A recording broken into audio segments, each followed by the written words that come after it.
boy. So this is Charlie and his week 3 final recap. Good boy. So the first thing that I wanted to do with Charlie this week was get him right into his gear. So today I'm using a martingale collar, and with that I put my hand through the opening with some food, and I encouraged Charlie to stick his head into the collar. Good boy.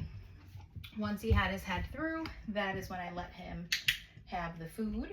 Immediately I attached him back onto food, and I want to practice him following a food lure while attached to a leash. Good boy. Yeah, good job, buddy. Wow, good boy. Good job, sir. So a lot of the times I find that when little puppies go home, they are terrified of the leash, of the collar, of a harness. Okay. Because they haven't worn one before. Totally understandable. Hey, Charlie, what's that? Right there. Good boy. So this is super important to practice with your puppy, getting them used to having their gear on, being attached to the leash, and then following a food lure as we walk with the leash.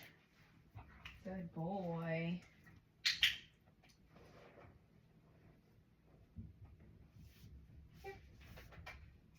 Good boy. Good job, Charlie. Charlie! We can continue practicing pairing that food lure with his name. Good boy. Charlie! Good job, sir. Okay. Sit. Good boy. I want to make sure that he can offer a few behaviors while this leash is on. This is especially important for, again, once you're in the real world, being able to ask him for different positions while maybe you're out on a walk, or if you guys plan on doing a puppy class with him. Okay, he's gonna have to be on a leash and collar. Charlie! Good boy. And we want to make sure he'll work while he's wearing his gear. Touch. Good boy. Yeah, that was a good job. All right, buddy. And then to get his gear off right now, I'm going to present him some food, and then I'll wiggle that collar up and over. Good job. As soon as it's off, that's when I'll release the food to him. Obviously, if you guys choose to do a flat buckle collar, you can just show him the food and unclip that collar. I personally really like the martingales, especially for dogs who are going to be bigger. It's usually pretty slip proof as long as it is the appropriate size. All right, we're going to get back into our hand targets. So I did one with my right hand. I'm going to now do it with my left. Touch. Good boy. Good job, Charlie. Touch. Good job. All right, again. Touch. Good boy, sir. So this week with our hand targets, I want to be able to fade using food.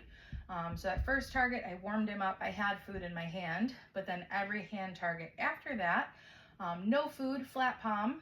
As soon as I felt his nose, that's when I clicked, and then I fed him his piece of food. The other thing that I want to see this week with the hand target is that we can get some distance. So he gets up out of a sit, he gets up out of a down, he can come from across the room to offer that hand target. Ready, buddy? That's a good boy. Touch. Good job. Yeah, good boy. All right, moving on. Charlie, sit. Good. So getting him in his sit, we're using just the verbal. Still coming in with those follow-up cookies to keep him in this sit. Very good boy. And then when I'm ready, okay. Releasing him from position. Sit. Good job, sir.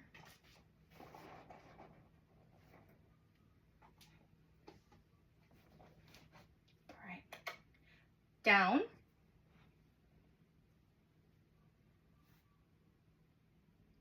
I'm gonna wait him out, let him think. What did I just, yeah, good boy. Oh my gosh. So after you give him that verbal cue of a down, wait, just wait a few seconds to see if he'll think about it, if he'll get himself into position. Okay. If after a few seconds he doesn't get into position, then I will just use my hand signal again.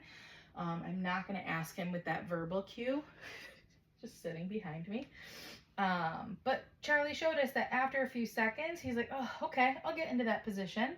And then I clicked and I fed him. Nope. Okay. So we'll do that again. Down.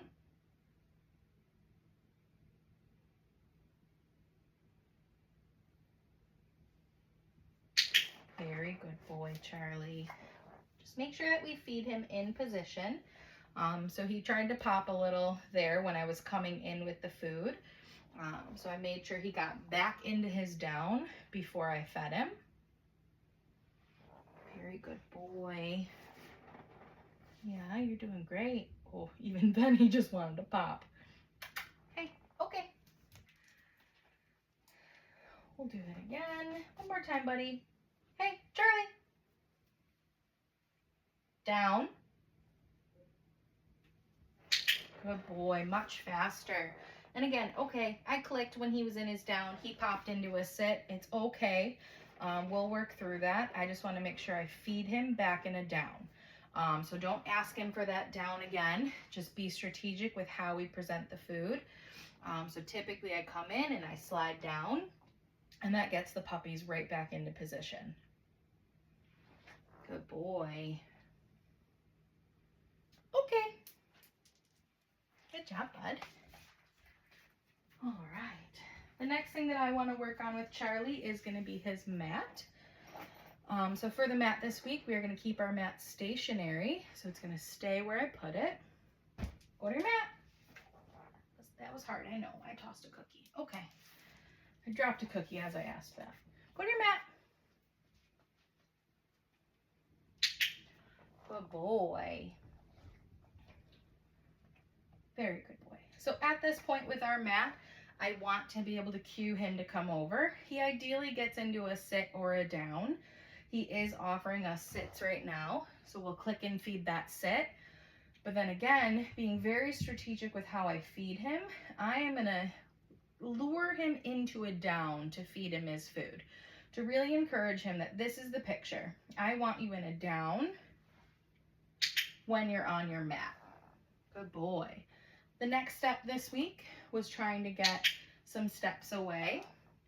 So to start, I turn my back and take a step.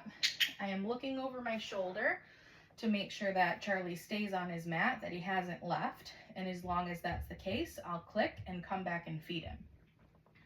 Okay. Charlie, go to your mat. Good boy.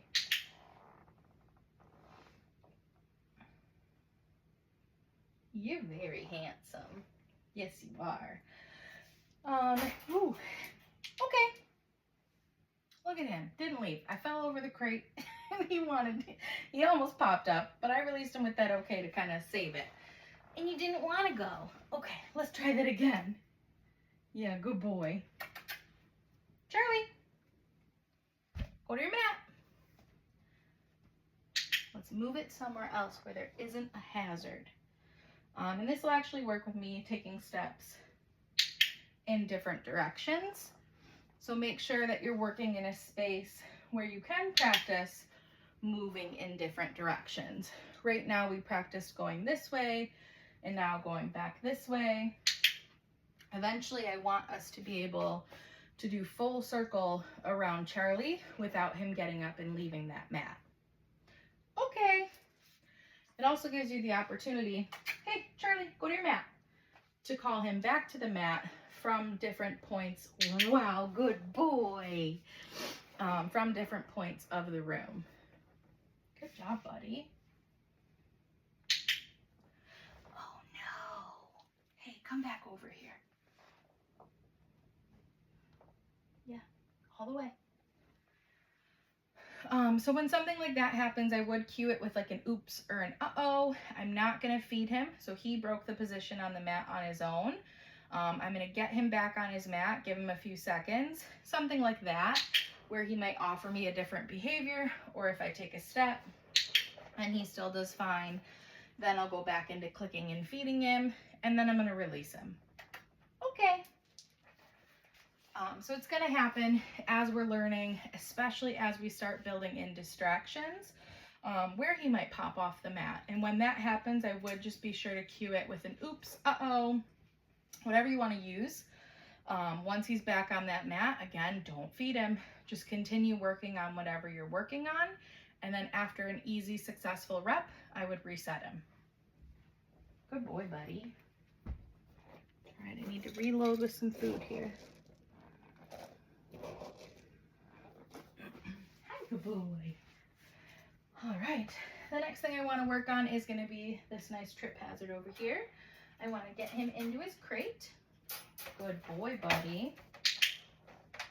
As soon as he's in, 4 paws, I'm going to click and feed. And then once I shut the door, I'm going to click and feed him. And then I'm just going to practice taking some steps away. Good. As long as he stays nice and settled. He's sitting in his crate. He's not pawing at the bars. He's not whining.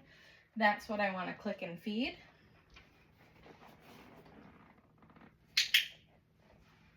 Good boy, Charlie. You're such a good boy.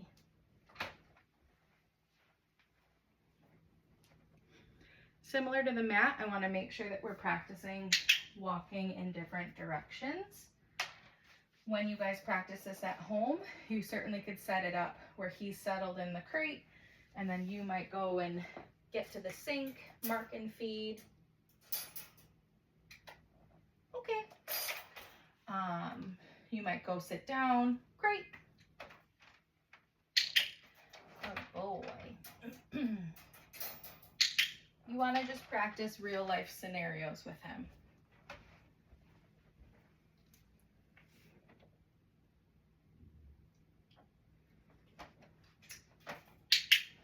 Very good boy. Continue building, especially on the duration of how long you can step off to the side.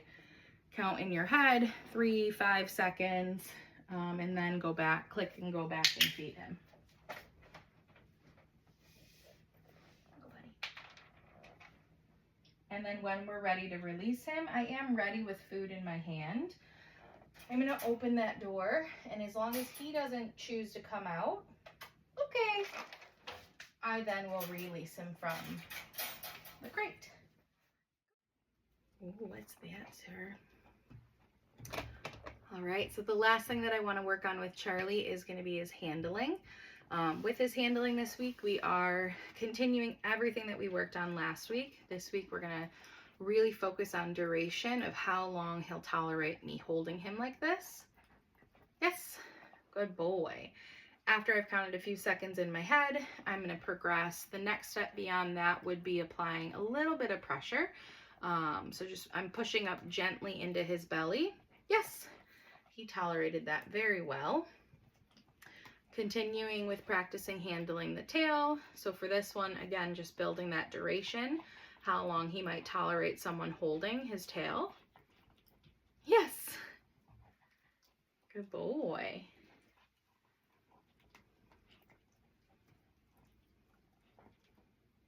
Yes. Good boy, Charlie. Okay, ready? Okay. Releasing him just so he has a break from that. Good boy. Practicing up at his head. I want to continue practicing handling his ears. So I'm going to flip that ear back. This week, really focusing on adding some massage to mimic what an ear cleaning might feel like. It's still in my hand, buddy. Yes. Good boy. I know I ran out of that yummy one. Come here. Good job. Next thing I want to do is look into his mouth. So while he's on food, lift the lip. This week, getting further back. Yes, good boy. let's do the other side. And now when you guys are practicing this at home, you don't have to reposition him like that so he's one way or the other. You certainly can. I'm really doing it today for video purposes so that you guys can see, good boy, what I'm doing. Yes. Oh my gosh, you love it. Yeah.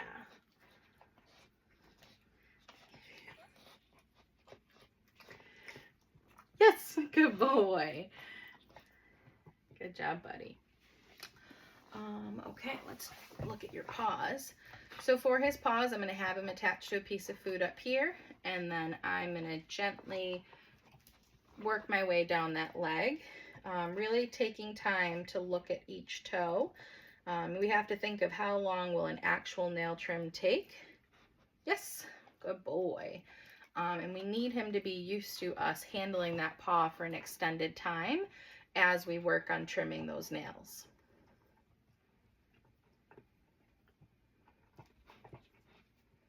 Good boy, buddy. Yes. Good. Okay. And then for his back paws, again, he's focused on food. And for this, I'm just going to glide back, pick that paw up, massage those toes. Yes. Good. When working on paw handling, nail trims, I highly recommend that you have a partner. So someone who could feed him food, keep him distracted at the front end. Yes, as you are working on handling and trimming the paws. Okay.